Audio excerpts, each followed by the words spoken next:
Mr. Speaker, the government has been forced to admit that it has lost contact with 85% of the 5,000 people earmarked for removal to Rwanda.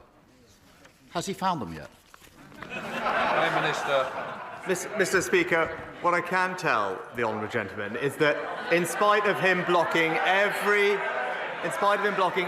single attempt that we have taken, we have managed now, because of our actions, to reduce the number of people coming here by over a third last year, remove over 20,000 people from this country back to their home countries, carried out 70% more illegal enforcement raids, arrested hundreds of people, closed down thousands of bank accounts, and processed over 100,000 cases, the biggest number in over 20 years, Mr. Speaker.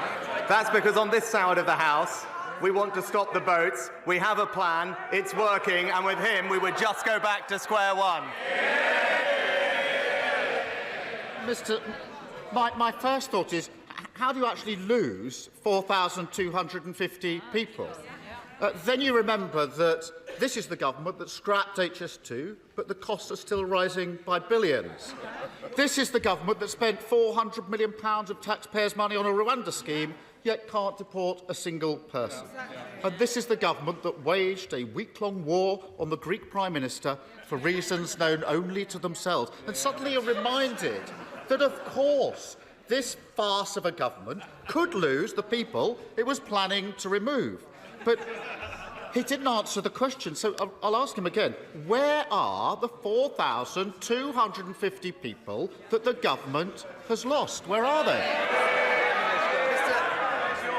Mr. Speaker, as I said, we've actually identified and removed over 20,000 people from this country back to where they belong. But he asks these questions about the Rwanda scheme, Mr. Speaker. Now, it is important that we get this up and running, because it's important, as the National Crime Agency say, that we have a working deterrence to resolve this issue. That's indeed how Australia solved this problem, and that's how Albania has worked for us. But we know he asked these questions, Mr. Speaker, about the detail of these things, but we all know he doesn't actually care about solving this problem, and we know this because when the BBC asked him about the Rwanda plan, they quizzed him and they said, if the numbers crossing the channel on small boats decline, i.e. so it's working, would you still reverse it? The Labour leader said yes.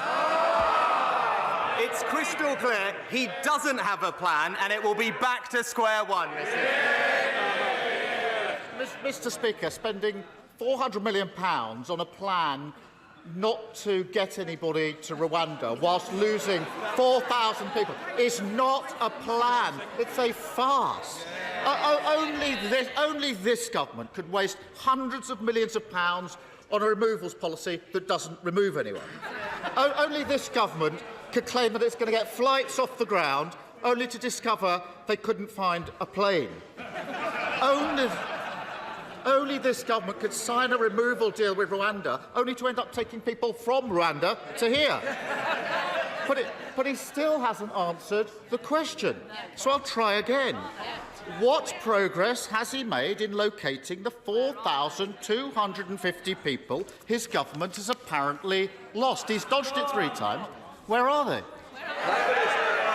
Mr. Speaker, it's the same thing again and again. Here we are talking about what we are doing, but I'm happy to go over it, Mr. Speaker. What are we doing? We've increased the number of illegal enforcement raids by 70%, leading to thousands of arrests, using powers, Mr. Speaker, that he blocked in this House.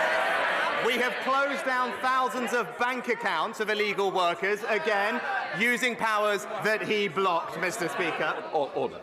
Mr. Do you want that early cup of tea, or are you going to be a little bit more silent, Prime Minister? And, Mr. Speaker, as I said, we have worked through a record number of cases and returned a record number of people back to where they've come. All of that is a plan that is working, and we can see that it's working because the numbers of people coming to this country are down by over a third, Mr. Speaker. But again, it is a bit rich to hear him in here pretending that he cares about how we actually stop the boats when he's been crystal clear he's been crystal clear and said that even if the plan is working to reduce the numbers, he would still scrap it, Mr. Speaker. It's because he has no values, no conviction and no plan, and it's back to square one.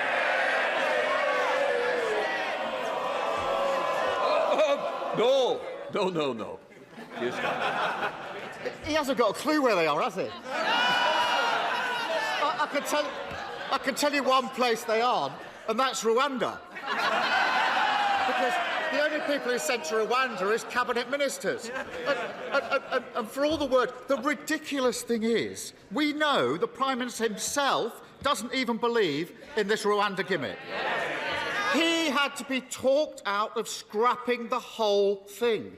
He didn't want to fund it. He didn't think it would work. When he sees his party tearing itself apart, hundreds of bald men scrapping over a single broken comb, doesn't he wish he'd had the courage to stick to his guns? Well, Mr. Speaker, now, I have absolute conviction that the plan we've put in place will work. Absolute conviction, because I believe it's important that we grip this problem. Now, he spends a lot of his time in this House talking about his time as a lawyer, Mr. Speaker, and I would urge him to listen to them, because Lord Wolfson has said that our bill severely limits the... Four eminent KCs have said that it is undoubtedly the most robust piece of immigration legislation this Parliament has seen, and Mr. Speaker, a former Supreme Court... I want to hear what the Prime Minister's got to say, because it matters to my constituents, those who feel it doesn't matter to those. Please leave, Prime Minister. As I said, Mr. Speaker, four eminent KCs said this is undoubtedly the most robust legislation passed, and a former Supreme Court Justice has been clear that the bill would work. But I know, Mr. Speaker, he's always been more interested in what lefty lawyers have to say, Mr. Speaker. I've even got here the textbook that he authored for them. And it's called, and I quote, European Human Rights Law by Keir Starmer. So... Prime Minister! Prime Minister, when I stand up, please sit down. Can I just say, we don't use props in this House, and I will certainly ensure that if you do need reminding, I certainly will. Keir Starmer. It's such utterly pathetic nonsense. He's been brutally exposed by his own MPs yet again. He's got one party chair who says she hopes the Lords will rip his Rwanda deal to pieces. He's got two more who had to quit because they don't think it'll work. All of them appointed by him, all now in open revolt against his policy, each other, and reality. Is there any wonder they all think this gimmick is doomed to failure when the Prime Minister himself doesn't believe in it? Mr. Speaker, it is rich to hear from the honourable gentleman about belief in something, because it will be news to him. It is actually the case that you can believe in something and stick to that position on this side of the House.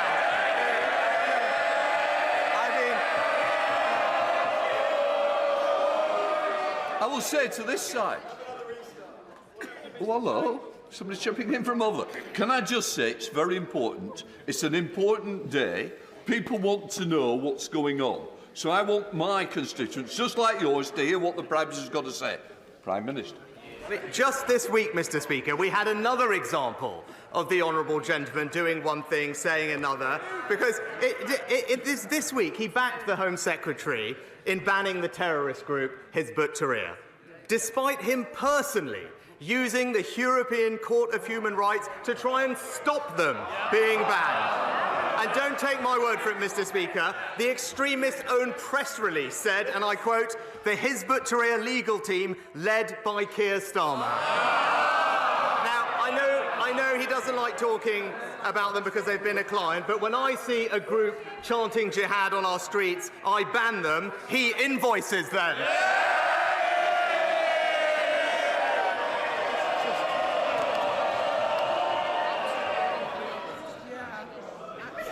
Because there's 8 questions that I think some of you may want. Well, I'll tell you what, there's some's already gone off the list who wanted them. Keir Starmer. Mr. Speaker, if he stuck to his position, he'd be voting with us.